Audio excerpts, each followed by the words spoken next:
റോഡിൽ എന്നുവെന്ന പോലെ അപകടങ്ങൾ നടക്കുന്നുണ്ട്. അപകടങ്ങളിൽ ചിലർ അതിജീവിക്കുന്നു. അപകടം ഉണ്ടാകാനുള്ള സാധ്യത എല്ലാ വാഹനങ്ങൾക്കും ഒരുപോലെയാണ്. പക്ഷേ ഇരുചക്ര വാഹനത്തിൽ ഉണ്ടാകുന്ന അപകടത്തിൽ വലിയ കാഷ്വാലിറ്റി ഉണ്ടാകാതിരിക്കുവാൻ പ്രധാനമാണ് ഹെൽമറ്റ്. പക്ഷെ അത് ശരിയായ ഹെൽമറ്റും ആയിരിക്കണം. ഒപ്പം ശരിയായ രീതിയിൽ ആയിരിക്കണം അത് ധരിക്കുന്നത്. അപകടം സംഭവിച്ച് തല നിലത്തേക്ക് അടിക്കുമ്പോൾ കല്ലുപോലെ ഇരുന്ന് പൊട്ടാതെ നിൽക്കുന്ന ഹെൽമറ്റ് ആണോ അതോ വേഗം പൊട്ടിപ്പോകുന്ന ഹെൽമറ്റ് ആണോ സുരക്ഷ നൽകുന്നത്? അതിനുള്ള ഉത്തരം ഇതാണ്. വരുന്ന ആഘാതം അബ്സോർബ് ചെയ്യാനുള്ള കഴിവാണ് ഹെൽമറ്റിന് ഉണ്ടാകേണ്ടത്. മറിച്ച് കല്ലുപോലെ നിൽക്കുന്നതിൽ മാത്രം കാര്യമില്ല.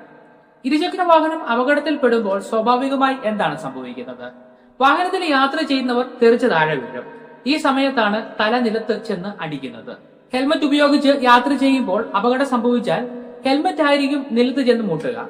ഈ ഹെൽമറ്റ് ഒരിക്കലും പൊട്ടാത്തതുപോലെ ഡ്യൂറബിൾ ആണെങ്കിൽ നിലത്ത് ചെന്ന് അടിക്കുമ്പോഴുള്ള ആഘാതം മുഴുവനും തലയ്ക്കും അതുവഴി ബ്രെയിനിനും ഏൽക്കും. ഇത് മരണകാരണം വരെ ആയേക്കാം. എന്നാൽ ആ ഹെൽമറ്റിന് ഷോക്ക് അബ്സോർവ് ചെയ്യാൻ കഴിയുന്ന വിധത്തിൽ നിർമ്മിച്ചതാണെങ്കിൽ ഔട്ടർ ബോഡി കുറച്ചു പൊട്ടുകയും ആഘാതം കുറയ്ക്കുകയും ചെയ്യും. അപ്പോൾ ഈ വീഡിയോയിൽ ഏത് ഹെൽമറ്റ് ആണ് കൂടുതൽ സേഫ്റ്റി നൽകുന്നതെന്നാണ് നിങ്ങൾക്ക് തോന്നുന്നത്?